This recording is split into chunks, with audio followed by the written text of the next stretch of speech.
नमस्कार दोस्तों, आप देख रहे हैं जनता पत्रिका और मैं आपको दिखा रहा हूं सीधे गोरखपुर से। आप देखिए, भीम आर्मी आज़ाद समाज पार्टी के कार्यकर्ता और 69,000 शिक्षक भर्ती के जो अभ्यर्थी लोग हैं वो पहुंच चुके हैं गोरखपुर। गोरखपुर में आज़ाद समाज पार्टी के राष्ट्रीय अध्यक्ष चंद्रशेखर आज़ाद जी चुनाव लड़ रहे हैं। चुनाव लड़ने का उन्होंने ऐलान किया है। तो देखिए गोरखपुर में किस तरीके से तैयारी शुरू हो चुकी है, किस तरीके से 69,000 शिक्षक भर्ती के जो अभ्यर्थी लोग हैं वो चुनावी मैदान में उतर चुके हैं चंद्रशेखर आज़ाद जी को जिताने के लिए, क्योंकि वो खुद योगी आदित्यनाथ जो उत्तर प्रदेश के मुख्यमंत्री हैं उनके खिलाफ ताल ठोक दिया। चंद्रशेखर आज़ाद जी ने एक बड़ा ऐलान किया है कि हम गोरखपुर सदर से चुनाव लड़ेंगे, जिसको लेकर के 69,000 शिक्षक भर्ती के जो अभ्यर्थी लोग हैं वो गोरखपुर पहुँचे, सदर पहुँचे और वहाँ पे लोगों से बातचीत की और चंद्रशेखर आज़ाद जी के मिशन, उनके कारवा, उनके काम को लोगों को बताया। मैं आपको याद दिला दूँ कि 69,000 शिक्षक भर्ती में जो आरक्षण घोटाला हुआ था उसको लेकर के वो आंदोलन लगभग जो पिछले साल चला वो अभी भी चल रहा है, जिसको लेकर के सरकार और पुलिस ने जिस तरीके से उन छात्रों के साथ, अभ्यर्थियों के साथ जिस तरीके से बर्ताव किया, जब कोई खड़ा नहीं था, ये लोग अकेला महसूस कर रहे थे, इन लोगों को ऐसा लग रहा था कि अब हमारा कुछ नहीं हो सकता। तो वहाँ पे चंद्रशेखर आज़ाद खड़ा हुआ, वहाँ पे भीम आर्मी खड़ी हुई और आप देखते ही देखते सरकार को झुकना पड़ा और 69,000 शिक्षक भर्ती में सरकार ने अपनी गलती मानी और इनको नियुक्ति देने के लिए आश्वासन दिया है। तो जिस तरीके से चंद्रशेखर आज़ाद जी ने 69,000 शिक्षक भर्ती के अभ्यर्थियों की लड़ाई लड़े हैं, उनके आंसू को पोंछे हैं, वो आंसू का कर्ज और उस लड़ाई का कर्ज उतारने का समय आ गया है। उसको लेकर के आप देखिए कितने ईमानदारी के साथ 69,000 शिक्षक भर्ती के अभ्यर्थी लोग अपने आप वो गोरखपुर वहाँ पहुँचे और लोगों को उन्होंने बताया कि चंद्रशेखर आज़ाद को विधानसभा में जाना क्यों ज़रूरी है। जो आंसू पोंछता है, लोगों के आंसू पोंछता है, वो ऐसा युवा, ऐसा क्रांतिकारी जो नेता है उसको सदन में जाना बहुत ज़रूरी है, ताकि ऐसे लोग जाएंगे, अच्छे युवा, अच्छे नेता लोग जाएंगे तो हमारे और समाज का, देश का, प्रदेश का अच्छे तरीके से काम हो सकेगा। आप देख रहे हैं जनता पत्रिका और सुनिए, अमरिंदर सिंह बाहुबली जो 69,000 शिक्षक अभ्यर्थी के जो आंदोलन को लीड कर रहे थे लखनऊ में इको गार्डन में, उन्होंने क्या कुछ कहा है और देखिए खुद अमरिंदर सिंह वहाँ पे पहुँचे हुए हैं। अमरिंदर सिंह बाहुबली खुद चुनाव मैदान में उतर चुके हैं और प्रचार कर रहे हैं। सुनिए उन्होंने क्या कुछ कहा है। हमारे लोग हैं, जैसे ही चुनाव खत्म हो जाता है ये सारी चीज़ें खत्म हो जाती हैं। आज संविधान को दे दीजिए, जगह जगह आरक्षण दे दिया।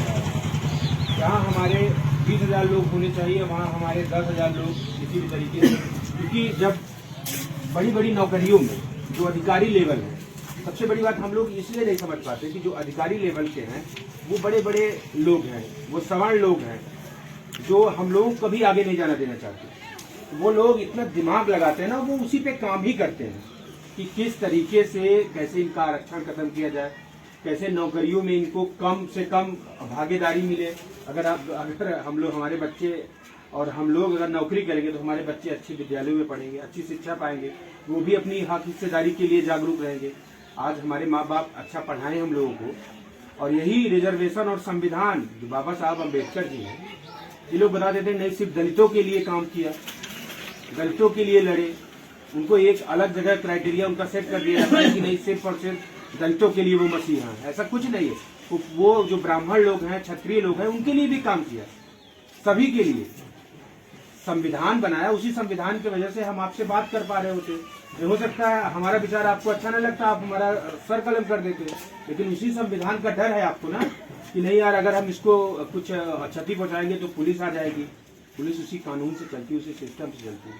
तो जो संविधान के मानने वाले लोग हैं उन लोगों के साथ आप लोग रहिए, क्योंकि देखिए मंदिर, मस्जिद, ये सारी चीजें अगर आप उसी से जुड़ने जाएंगे, कह दीजिए मंदिर की हिस्सेदारी आपकी दे दें, कुछ दिन वो पुजारी रहे, कुछ दिन हमको कर दें। ऐसा क्या है, हमारी तो वही चमड़ी है, सब कुछ वही है, अच्छे अच्छे हम भी कपड़े पहन लेते हैं, वो भी सर्व कर लेते हैं, तो क्यों नहीं।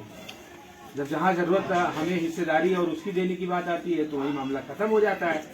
वहीं पे लोग ये कहने लगते हैं कि नहीं नहीं ठीक है, आप वहीं सही हैं। अब जरूरत है कि मजबूत हाथों को आप लोग और मजबूत करिए।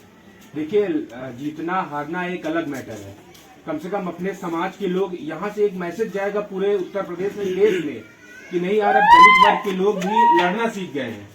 चंद्रशेखर लड़ेंगे तो जीतना हारना, अगर आप लोग मजबूती से रहेंगे तो कोई बड़ी बात नहीं है। कांसीराम जी भी कई बार जनरल सीटों पर ही लड़े और जीते भी, तो इस चीज का हम लोग को फायदा मिलेगा। उसी चीज को हम लोग आप तक पहुंचाने के लिए पहुंचे हैं। 1-2 दिन 3 दिन में चंद्रशेखर जी भी यहाँ से आ जाएंगे और पूरी दमदारी के साथ लड़ा जाएगा। और अपने वर्ग की बात हमेशा हम लोग करते रहे, करेंगे। इलाहाबाद से मेरे आने का यही उद्देश्य है। कम से कम अपने हमारी भी उम्र खेलने खाने की है, कोई मैं उनके पार्टी का कार्यकर्ता भी नहीं हूँ, लेकिन एक सामाजिक जागरूकता रखता हूँ।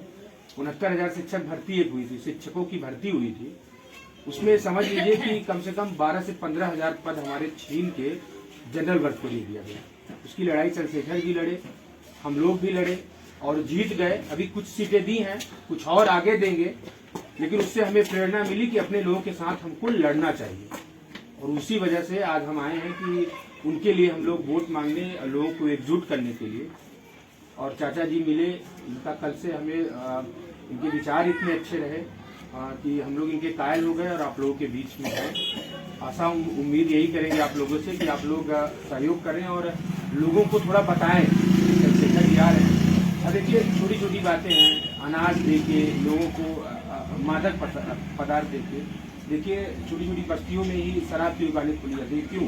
कि हमारे लोग उसी में मदमस्त रहें, आगे न बढ़ पाए।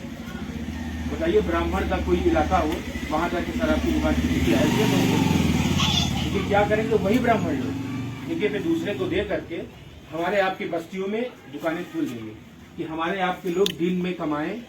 अगर वो उसमें न संलिप्त हो तो अपने बच्चों को पढ़ा लें। हमें कह रहे हैं कि 10% लोग पढ़ा भी ले रहे हैं, जो समझदार लोग हैं, लेकिन सारे लोग नहीं कर पा रहे हैं।